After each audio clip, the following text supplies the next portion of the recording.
கர்த்தருடைய பரிசுத்த நாமத்திற்கு ஸ்தோத்திரம். இன்னைக்கு நம்ம ஏசாயா 3வது அதிகாரம் 18வது வசனத்தை தியானிக்க இருக்கிறோம். ஏசாயா 3:18 ஜெபத்தோடு இந்த செய்திக்குள்ளே கடந்து செல்வோம். மான்கள் நீரோடை வாஞ்சித்து கதரும் போல் தேவனே யாத்மாவோமயே வாஞ்சித்து கதருதே. தாஞ்சமே நீர், அடைக்கலம் நீர், கோட்டையும் நீர் என்றும் காப்பீர். தாஞ்சமும் நீர், கோட்டையும் நீர் என்றும் காப்பீர். ஆத்துமா தேவன் மேலே தாகமாயிருக்கிறதே. ஆத்துமா தேவன் மேலே தாகமாயிருக்கிறதே. தேவனின் சந்நிதியில் நின்றிட ஆத்மா வாஞ்சிக்குதே. தேவனின் சந்நிதியில் நின்றிட ஆத்மா வாஞ்சிக்குதே. தாஞ்சமே நீர், அடைக்கலம் நீர், கோட்டையும் நீர் என்றும் காப்பீர். ஆத்மா கலங்குவதேன், நேசரை நினைத்திடுவாய். ஆத்மா கலங்குவதேன், நேசரை நினைத்திடுவாய். அவரின் ரட்சிப்பினால் தினமும் துதித்து போற்றிடுவேன். அவரின் ரட்சிப்பினால் தினமும் துதித்து போற்றிடுவேன். தஞ்சமே நீர், அடைக்கலம் நீர், கோட்டையும் நீர் என்றும் காப்பீர். யோர்தான் தேசத்திலும் யர்மோன் மலைகளிலும், யோர்தான் தேசத்திலும் யர்மோன் மலைகளிலும், சிறு மலைகள் இருந்தும் தினமும் உம்மை நினைக்கின்றேன். திருமலைகளில் இருந்தும் தினமும் உம்மை நினைக்கின்றேன். தஞ்சமே நீர், அடைக்கலம் நீர், கோட்டையும் நீர் என்றும் காப்பீர். தேவரீர் பகற்காலத்தில் கிருபையை தருகின்றீர். தேவரீர் பகற்காலத்தில் கிருபையை தருகின்றீர். இரவினில் பாடும் பாட்டு எந்த வாயினில் இருக்கிறது. இரவினில் பாடும் பாட்டு எந்த வாயினில் இருக்கிறது. இயேசுவின் நாமத்தினாலே ஜெபங்களின் பிதாவே, ஆமென். கர்த்தருடைய பரிசுத்த நாமத்திற்கு ஸ்தோத்திரம். Kavitha sister praise Lord, Janaki Ammal praise Lord, Mariyal sister praise Lord, Leela praise Lord, இந்த சம்மந்தி அம்மா praise Lord, Selvi teacher praise Lord, Arokiyaraj brother praise Lord. 3வது அதிகாரம் 18வது வசனத்தை தியானிக்க இருக்கிறோம். ஏசாயா 3:18. அந்நாளிலே ஆண்டவர் அவர்களுடைய ஆபரணங்களாகிய சிலம்புகளையும் சுட்டிகளையும் பிறைத்தாக்குகளையும், இதுல இங்கிலீஷ் பைபிள் என்ன கொடுத்திருக்குன்னா கோல்டு அப்படிங்கிற ஒரு வார்த்தை இருக்கு. இதெல்லாம் எதனால செய்யப்பட்டிருக்கு? தங்கத்தினால செய்யப்பட்டிருக்கு. இன்னைக்கு நம்ம தியானிக்க இருக்கிற எபிரேய வார்த்தை கோல்டு. கோல்டுக்கு சஹாப், சா செட் ஏ சா, அதை நீட்டி சா ஹா ஹெச் ஏ ஹா ஏ பி, சஹாப். நான் சொல்றேன், நீங்களும் சொல்லணும். சா செட் ஏ சா ஹா ஹெச் ஏ ஹா பி ஹாப். இந்த சஹாப் அப்படின்னா என்ன அப்படின்னா தங்கத்தையும் சொல்றாங்க, தங்கத்தால் செய்யப்பட்டது. தங்கத்திற்கு என்று ஒரு மதிப்பு இருக்கு. நம்முடைய ஆண்டவராகிய இயேசு கிறிஸ்து குழந்தையாக பிறந்தப்ப கொண்டு வந்த ஒரு மெட்டல் கோல்டு. நித்தியத்துல நாம் நடக்கக்கூடிய தரை தங்கம், சஹாப் கோல்டு 1. அல்லது இன்னொன்னு என்ன சொல்றாங்க அப்படின்னு கேட்டீங்கன்னா கோல்டு, அதாவது ரா கோல்டுல இருந்து எடுக்கப்பட்டதுல இருந்து சொல்றாங்க. இதுக்கு என்ன வசனம் அவர் கொடுக்கிறார் அப்படின்னு கேட்டீங்கன்னா எடுத்துக்கலாமா? ஆதியாகமம் எடுத்துக்கோங்க. ஆண்டவர் கிரியேட் பண்ணும் பொழுது ஒரு ரிவரை உண்டு பண்ணுகிறார். ஆதியாகமம் 2வது அதிகாரம் 11வது வசனம். முதலாம் ஆற்றுக்கு பைசோன் என்று பேர். அது ஆவிலா தேசம் முழுவதையும் சுற்றி ஓடும். அவ்விடத்திலே பொன் விளையும். பொன் விளையுங்கிறது ரா. இந்த ராங்கிறதுக்கு என்ன பண்ணுங்க? சஹாப் விளையும். நான் இதை குறித்து உங்களுக்கு ஒரு செய்தி சொல்லியிருக்கிறேன். எத்தனை பேருக்கு அது தெரிஞ்சதுன்னு தெரியாது. ஒரு பியூட்டிஃபுல் மெசேஜ். இந்த தோட்டத்திற்கு தண்ணீர் பாயும்படி அப்படிங்கிறதுக்கு 10வது வசனத்துக்கு என்ன விளக்கம் அப்படின்னு நீங்க கேட்டீங்கன்னா, இந்த தோட்டத்திற்கு தண்ணீர் பாயினா நம்ம மாதிரி ஒரு டியூப் வச்சு ஸ்வாங்கன்னு தண்ணி அடிக்கிறது கிடையாது. ஒரு நதிகள் போய் தான் என்ன செய்யுது அந்த தோட்டத்துக்கு தண்ணி பாயும். சரி, இப்போ நம்ம அங்கே போகிறதுக்கு இல்லை. இதுக்கு ஹவிலா, இது ஏறக்குறைய அந்த வார்த்தை வருங்க. ஹவிலாக்கு நான் ஸ்பெல்லிங் சொல்கிறேன். HAVILAH, ஹவிலா. இந்த நதிக்கு பேர் ஹவிலா. யோபு 23வது அதிகாரம்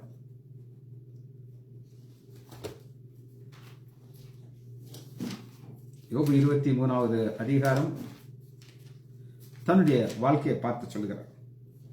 யோபு போகிற பாதை கடினமான பாதை, எந்த ஒரு மனிதனாலும் தாக்கு பிடிக்க முடியாது. ஆண்டவர் யாருக்கு என்ன சோதனையை கொடுக்கலாம்னு அவருக்கு நல்லா தெரியும். அதுக்கு மேல சோதனையை கொடுக்க மாட்டார். சோதனையை நம்ம சகிக்கணும். நம்ம போற பாதை ஆண்டவருக்கு நல்லா தெரியும். அந்த பாதையில போகும்போது யோபுடைய ரியாக்ஷன் என்ன அப்படின்னு கேட்டீங்கன்னா, யோபு 23வது அதிகாரம் 10வது வசனம், ஆனாலும் நான் போகும் வழியை அவர் அறிவார். நம்முடைய ஆண்டவருக்கு பல வகையான ஞானங்கள் இருக்குதுங்க. நம்ம குறித்து திட்டம் வைத்திருக்கிறார். அந்த திட்டத்துல நாம் போகிற பாதையை அவர் அறிவார். அறிவார் இட்ஸ் அ நாலேஜ். அவருக்கு தெரியும். என்னை உண்டாக்கும் போது, உருவாக்கும் போது எனக்கு நிறைய பலவீனங்களை கொடுத்து உண்டாக்குனார். ஏகப்பட்ட பலவீனங்கள். அந்த பலவீனங்களோடு இந்த 2000 வரை என்னை மறிக்காம வைத்தார். செத்து போய் தான் நரகம் தான். ஆனா நான் போகும் வழியை அவர் அறிவார். அவர் என்னை சோதித்த பின் ஒரு ரிசல்ட் காட்டாருங்க. சோதித்த பின் நான் பொன்னாக விளங்குவேன். பொண்ணா மாற முடியாது. ஆனால் அவருடைய வாழ்க்கை பொன்னான வாழ்க்கையை போல இருக்கும். கடைசி அதிகாரத்தை இங்கே வாசிச்சு பார்த்தீங்கன்னா என்ன அருமையாக அவர் வாழ்க்கையை அவர் முடிக்கும் போது ஆண்டவர் முடிக்கிறார் அப்படின்னு கேட்டீங்கன்னா, யோபு 42வது அதிகாரம் 11வது வசனம், அவனுக்கு ஆறுதல் சொல்லி அவரவர் ஒவ்வொரு தங்க காசு அவருக்கு ஒரு பொன் ஆபரணங்களை கொடுத்தார். மக பியூட்டிஃபுல், அழகான மகளை கொடுக்காங்க. இதுதான் பொண்ணாக விளக்குறது. எப்பவுமே திரும்ப நான் சொல்றவங்களுக்கு நம்ம போற பாதை ஆண்டவருக்கு மிக மிக நல்லாக தெரியும்.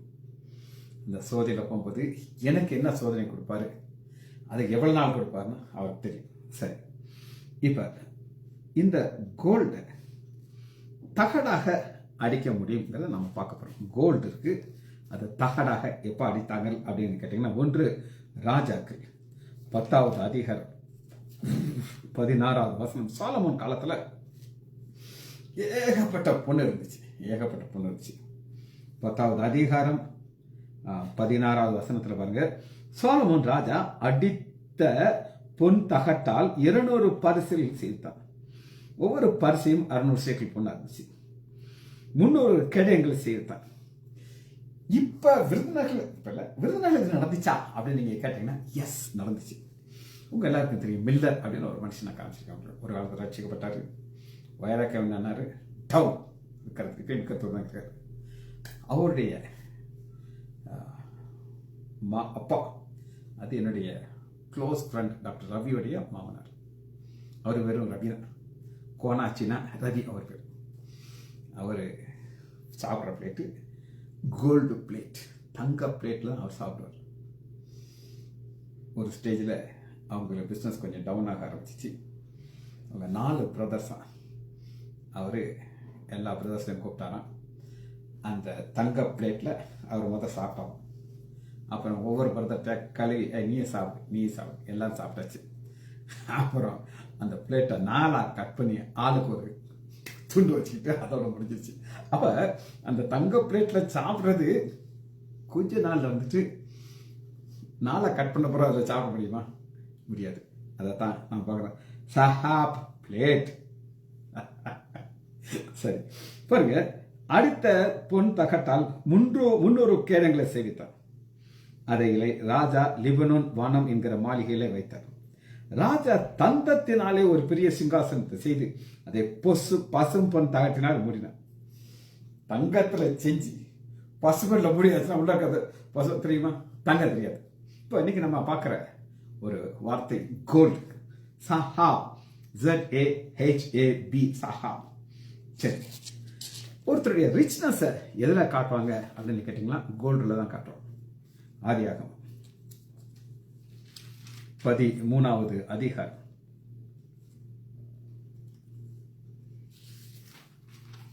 ஆதியாகமம் 13வது அதிகாரம்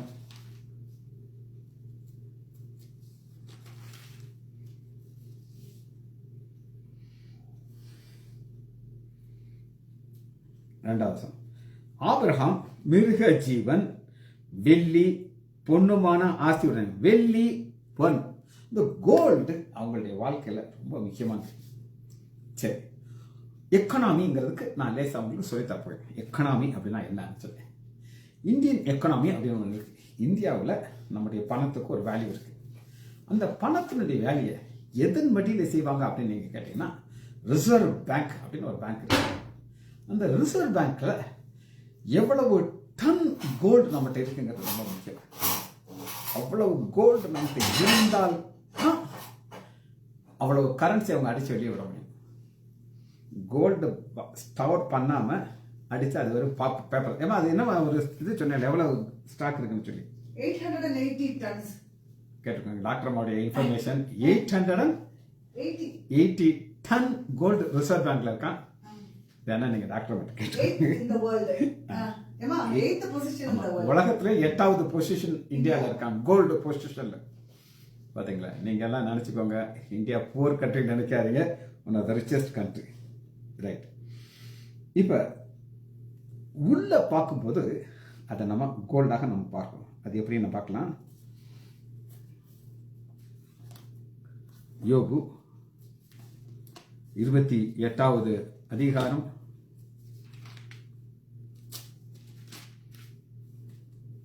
28வது அதிகாரம் டீப் 17.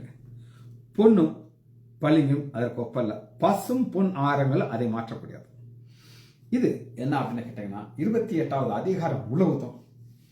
ஆழத்திலிருந்து கிடைக்கக்கூடிய காரியங்கள் நம்ம பார்க்கணும். ஆழத்திலிருந்து என்னெல்லாம் வருது அப்படின்னு கேட்டீங்கன்னா, 16வது வசனம் 28:16. யோபு, ஓப்பேரின் தங்கம். தங்கத்திலேயே நம்பர் 1 கோட் ஓப்பேரின் தங்கம். இது எங்க விளையுதுன்னு சொல்லி பைபிள் காட்டுக்குது. அது ஓப்பேரின் தங்கம். இப்ப உங்களுக்கு ஃப்ரீயா இந்த மாதிரி வேணுமா அப்படின்னு நீங்க கேட்டீங்கன்னா, அதுக்கு நான் உங்களுக்கு காட்டுறேன். ஃப்ரீ என்னென்ன உங்களுக்கு ஃப்ரீயா கிடைக்கும் அப்படின்னு நீங்க கேட்டீங்கன்னா, நியாயாதிபதிகள் 8வது அதிகாரம் எடுத்துக்கோங்க. காசு கொடுக்க வேண்டாம், சும்மா தூக்கிட்டு வரலாம். போய் சொல்ல மாட்டேன், பைபிள்ல தான் காட்டுறேன். நியாயாதிபதிகள் 8வது அதிகாரம். சஹாப் எங்கே கிடக்குது? 8:26. நம்ம பார்க்குற அதே லிஸ்ட்டை பாருங்க. நியாயாதிபதி 8:26. பெரிய சித்தாக்களும் ஆரங்களும் மீதியாதியுடைய ராஜாக்கள் போர்த்தியிருந்த ரத்தாம்பரங்களும் அவருடைய ஒட்டகத்தின் கழுத்திருந்த சரப்பணிகளும் அல்லாமலும் கேட்டு வாங்கினா பொன் கடக்க 1800 செக்கல். இதெல்லாம் எங்கே இருக்கும் அப்படின்னா, ஒரு யுத்தத்துக்கு போகிறாங்க. யுத்தத்தில் இந்த இவங்க மீதியான்கள் தோத்துக்கிறாங்க. அவனுக்கு என்ன செய்வாங்க அப்படின்னு கேட்டிங்கன்னா, அவங்க ஒட்டகத்தின் கழுத்தில் இந்த செயினெல்லாம் மாட்டி விட்டுறாங்க. அது ஏகப்பட்டது இருக்குது. அவன் கழுத்தில் எவ்வளோ தான் மாட்டுவாங்க, ஒட்டகத்தின் கழுத்தில் மாட்டுறாங்க. இதெல்லாம் ஃப்ரீயாக கிடைக்கும். நீங்கள் யுத்தத்தில் போய் ஜெயிச்சா தான் கிடைக்கும், வீட்டில் உட்காந்தா கிடைக்காது. இதை பொண்ணை ஒரு ஹையஸ்ட் ரேட்டுக்கு ஒருத்தர் சொல்லுவாங்க, இதுதான் மேக்சிமம், இதுக்கு மேலே ஒன்றும் கிடையாதுன்னு சொல்லி ஒரு மனிதன் சொல்லுகிறார். அவர் யார் அப்படின்னு நீங்கள் கேட்டிங்கன்னா எடுத்துக்கொள்ளாம என்னாகம் எடுத்துக்கோங்க. அவர் அவங்களுக்கு காட்டுறேன். 8வது அதிகாரம் 28 என்னாகமும் 22வது அதிகாரம்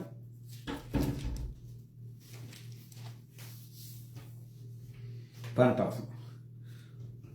பிலியாம் பாலாக் ஊழியக்காரர்கள் பிரதி பாலாக் எனக்கு பாலாக் ராஜா தன் வீடு நிறைய வெள்ளியும் பொண்ணும் தந்தாலும், வெள்ளியும் பொண்ணுங்கிறது த ஹையஸ்ட், இதை எனக்கு கொடுத்தாலும் நோ, நான் மாட்டேன். அப்ப அவருடைய லெவல்ல எது நிறையானா வெள்ளியும் பொண்ணு. சரி, ஒரு வலையில காட்டுறேன், காஸ்ட்லி வலைய. ஆதியாகமம் 24வது அதிகாரம் 22வது வசனம். ஆதியாகமம் 24:22. ஆபிரகாம் வேலைக்காரன் அனுப்புறாரு. வேலைக்காரன் பொண்ணை பார்த்து ஃபிக்ஸ் பண்ணிட்டார். இதுதான் ஈசாக்குக்கு மனைவின்னு சொல்லி ரெபேக்கால. அப்போ அவர் என்ன கொடுக்குறாரு அப்படின்னு கேட்டிங்கன்னா 22வது வசனம். ஒட்டகங்கள் குடித்து தீர்த்த பின்பு அந்த மனிதன் 1/2 சேக்கல் எடையுள்ள பொன் காதணிகளையும் அவள் கையில் இருந்த 10 சேக்கல்களையும் இடையில பொன் 2 கடகங்களை எடுத்து கொடுத்து. யார் மக்கள் இதெல்லாம் கொடுத்து நான் கேட்குறாரு. எங்கள் குடும்பத்தில் ஒரு சம்பவத்தை உங்களுக்கு நான் சொல்கிறேன். என் மகளுக்கு மேரேஜ் ஃபிக்ஸ் ஆச்சு. மாப்பிள்ளை மணிராஜ் ஒரு தடவை என் மகளை பார்க்கறதுக்காக தூத்துக்குடியிலேருந்து வந்தார். வந்தவர் சும்மா வராமல் ஒரு டைமண்ட் மோதிரம் வாங்கிட்டு வந்து என் மகள் மேரேஜ் என்கேஜ்மெண்ட்லாம் முடிஞ்சிருச்சு, இன்னும் கொஞ்ச நாள் இருக்கு கல்யாணத்துக்கு. வந்தவர் ஒரு டைமண்ட் மோதிரத்தை கொடுத்து என் மகளுக்கு போட்டுட்டார். எல்லாருக்கும் முன்னாடி போட்டுட்டார்.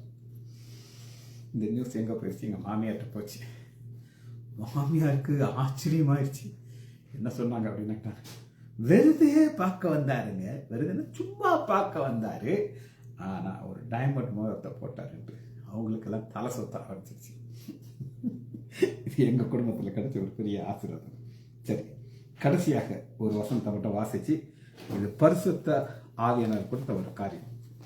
பரிசுத்த ஆவியானவரை எப்படி நம்ம பார்க்குறோம் அப்படின்னு கேட்டிங்கன்னா எடுத்துக்கொள்ளாமா. சகரியா 4வது அதிகாரம் 12வது வசனம். சகரியா 4:12. மறுபடியும் நான் அவரை நோக்கி 2 பொற்குழாய்களில் வழியாக பொன்னிறமான எண்ணெய் தங்கியிருக்கிற ஒலிவ மரத்தின் 2 கிளைகள் என்ன. சகரியா கிளாஸ் இருக்கும்போது நான் சொல்லியிருக்கேன், இது ஆட்டோமேட்டிக் அப்படின்னு சொன்னேன். பழைய காலத்தில் குத்து விளக்கில் எண்ணெயை புளியணும், ஊற்றணும். ஆனால் புதிய ஏற்பாட்டுக்குள்ள வரும்போது ஆவியானவர் அப்படி ஃப்ளோவில் வர்றாரு. சர்றன்னு எப்படி வர்றாரு அப்படிங்கன்னா, பொற்குழாய் வழியாக தொங்கி பொன்னிறமான எண்ணெய் ஒலிவ மரம். சரி, மற்ற லாங்குவேஜ் பார்த்தாச்சு. நம்ம வாசனத்துக்குள்ள போயிடும்.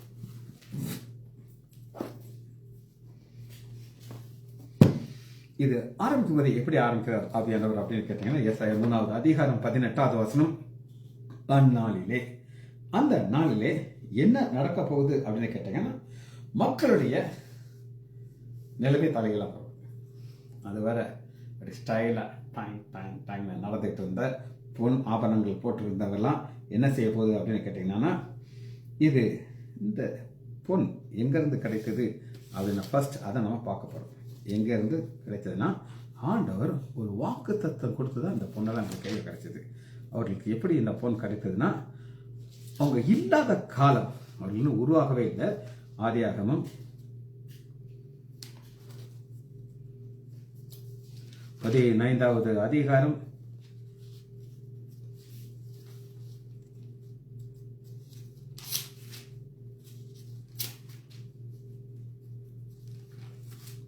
15வது அதிகாரம் 14. இவர்கள் சேவிக்கும் ஜாதிகளை நான் நியாயத்திற்பேன், பின் மிகுந்த பொருள்களோடு புறப்பட்டோம். அந்த மிகுந்த பொருள்களோடு என்ன வராங்கன்னா, கோல்டு தான் அவங்க புறப்பட்டு வராங்க. இப்போ இது அவங்களுடைய கையில் எப்போ கிடைத்தது? அந்த கோல்டு உங்கள் கைக்கு எப்போ கிடைச்சது? ஒரு பெரிய வாதைக்கு பிறகு கிடைச்சது. யாத்ராகமம் 15வது அதிகாரம்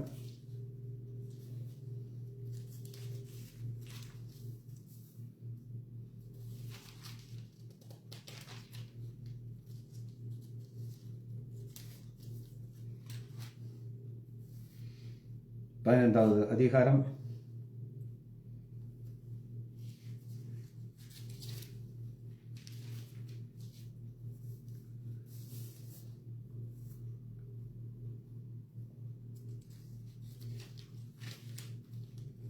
12:39. யாத்ராகமம் 12:39 ஒரு வாதியை பார்க்கிறோம்.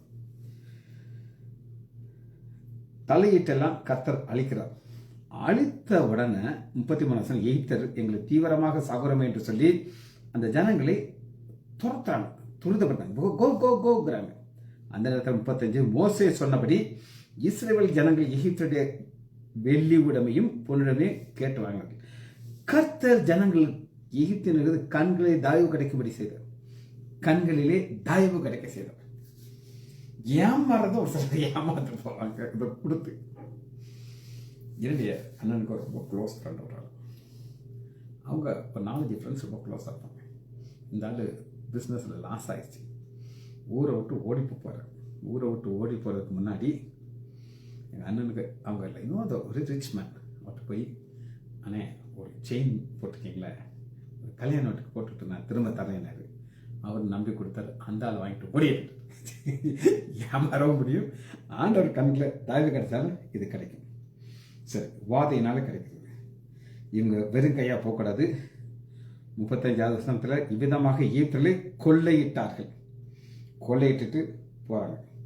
சரி, இப்போ இது இந்த கொள்ளையிட்டு போன பொருள் 2 வகையாக மாறுங்க.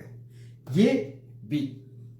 ஏ என்ன அப்படின்னு நீங்கள் கேட்டிங்கன்னா, யாத்ராகமம் 25வது அதிகாரத்தில் இது ஃபர்ஸ்ட் இந்த இந்த இந்த கோல்டு எப்படி மாறுது அப்படின்னு நீங்கள் கேட்டிங்கன்னா, 25வது அதிகாரம் 2வது வசனம், இஸ்ரவேல் புத்திரர் எனக்கு காணிக்கை கொண்டுபடி அவருக்கு சொல்லி, மனப்பூர்வமாய் உற்சாகத்துடன் கொடுப்பனு எனக்கு காணிக்கை வாங்கும் பொழுது பொன் வெள்ளி வெண்கலம், இந்த இதுதான் மெட்டல் சாண்டல் கேட்கிறார். அப்ப எகிப்தியத்தை கொள்ளையடிச்சு வந்த பொருள் ஒன்று ஆண்டவருக்காக பரிசுத்தமாக மாறப்போகுது. அதை மோஸ்ட் இம்பார்ட்டன்ட் என்ன அப்படின்னு கேட்டீங்கன்னா, 17வது வசனம் யாத்ராகமம் 25:17, பசும் பொன்னினாலே கிருபாசனத்தை உண்டுவாங்க. அந்த கிருபாசனத்தில் உண்டு பண்ணுகிற இடம் ஆண்டவர் சந்திக்கிறவர். அது இவங்க கொடுக்குறாங்க, வாங்கினது எகிப்துல இருந்து வாங்கின தங்கம். ஆனா பி, இது மோசமாகவும் மாற முடியுது. எப்படி மோசமாக மாறும் அப்படின்னு கேட்டீங்கன்னா, அது யாத்ராகமம் 32வது அதிகாரம் 1 வசனத்துல, எங்களுக்கு முன் செல்ல கடவுளை உண்டு பண்ணுங்கன்னு சொல்லி மோசே இல்லை ஆரோன்ட்டு கேட்குறாங்க. ஆரோன் என்ன செய்யறாருன்னு கேட்டீங்கன்னா, உங்கள் மனைவி குமாரர் குமார்த்தியில் காதுகளை கிடைக்கிற பொண்ணை எடுத்துட்டு கொண்டு வாங்க கலட்டி ஆனோட கொடுத்தாங்க. அவன் அதை ஒரு கன்று குட்டியை வார்ப்பித்தான். பாருங்க, ஒரு பாவம் செய்கிறதற்கு கோல்டு, அந்த பரிசுத்தமான தேவனுடைய சன்னதிக்கு போறது கோல்டு. இன்னைக்கு நீங்க 2 பக்கம் போக முடியும், எந்த பக்கம் போகணும்னு சொல்லி பார்த்துக்கலாம். இந்த 35வது வசனம் பாருங்க, ஆரோன் செய்த கன்றுக்குட்டி ஜனங்களை உபயோகித்தது கர்த்தர் அவர்களை உபாதித்தார். சரி, இதுல ஒரு பியூட்டி அப்படிங்கிற நம்ம பார்க்கணும். இப்ப நம்ம வாசிச்ச வசனங்கள் எல்லாமே என்னன்னா பியூட்டி. அதாவது ஏசாயா 3வது அதிகாரம் 18வது வசனத்துல, அந்நாளிலே ஆண்டவர் அவருடைய ஆபரணம், சிலம்பு, சுட்டி, இதெல்லாம் அழகுக்காக போடுகிற காரியம். இந்த அழகு எங்க இருக்கணும் அப்படின்னு கேட்ட யாத்ராகமும் 28வது அதிகாரம் 21, 28, 21 தான் பியூட்டி. அழகுனா என்னன்னு உங்களுக்கு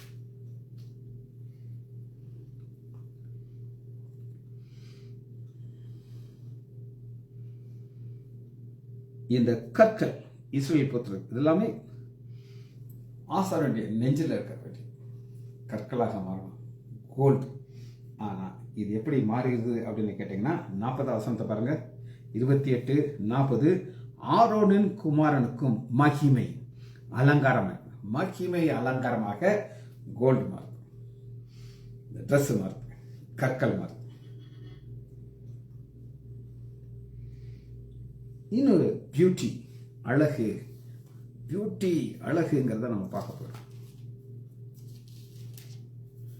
எஸ்தர்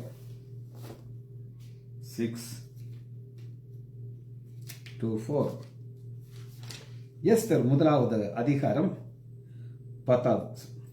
பியூட்டி, இந்த கோல்டு ஒரு பெண்ணுக்கு அழகுபடுத்துது. பெந்தகோஸ்து மக்கள்லாம் கோல்டு பட மாட்டாங்க, எனக்கு கோல்டு பிடிக்கும். என் மகளுக்கு கல்யாணத்துக்கு நிறைய கோல்டு போடலாம், அழகா. என் மக அழகு, அந்த கோல்டு போடுறது இன்னும் அழகாகுது. ராஜ ஸ்திரியாகிய வஸ்தியும் ராஜாவாகிய அகசூரின் அரண்மனையிலே 7ஆம் நாளிலே ராஜா விருந்தை கழிப்பது. மகா ரூபவதியா இருந்த ராஜஸ்திரியாகிய வஸ்தி சௌந்தரியத்தை ஜனங்களுக்கு காண்பது, சௌந்தரியத்தை மாட்டேன்றான். அதனால தள்ளி விட்டு எஸ்தரை கொண்டாட்டார். அந்த அழகு யாருக்கு இருக்கணும் அப்படின்னு கேட்டீங்கன்னா, இந்த அழகு எங்கே இருக்கணும், யாருக்கு இருக்கணும் அப்படின்னு கேட்டிங்கன்னா சங்கீதம். மனவாட்டியாகிய நமக்கு இருக்க வேண்டிய அழகு. 45வது அதிகாரம். நமக்கு இந்த டெக்கரேஷனும் கிடையாது. 45:13 ராஜகுமார்த்தி உள்ளான பூர்ண மகிமையில் அவளுடைய போர் சரிகை கோல்டு அடி வஸ்திரம், கோல்டு வஸ்திரம். 11வது வசனம். அப்பொழுது ராஜா உன் அழகிலே பிரியப்படுவார், அவர் உன் ஆண்டவர் ஆகியால் அவரை பணிந்து கொள். ஆண்டவர் மணவாளன் ஆகிய இயேசு கிறிஸ்து நமக்கு வர இருக்கிறார். நம்ம மணவாட்டி, இது நம்முடைய பியூட்டி. ஏசாயா 3வது அதிகாரம் 8வது வசனம். இந்த அழகுக்கு என்ன நடக்க போகுது அப்படின்னு கேட்டீங்கன்னா 3:8 ஏனென்றால் எருசலேம் பாழாக்கப்பட்டது, யூதா விழுந்து போயிற்று, அவர்கள் நாவு அவருடைய கிரிகளையும் கர்த்தருடைய மகிமையின் கண்களுக்கு எரிச்சல் உண்டாச்சு. இந்த கர்த்தருடைய மகிமையின் கண்களுக்கு எரிச்சல் உண்டாக்குனதுனால கோபத்தில் எல்லாத்தையும் தலைகளாக மாற்றி போட்டு விட்டாங்க. இந்த அழகு எப்படி அழியும் அப்படின்னு கேட்டீங்கன்னா சங்கீதம் 49வது அதிகாரத்தில் எது இந்த அழகுகளை அழிக்கும் அப்படின்னு கேட்டீங்கன்னா 49 14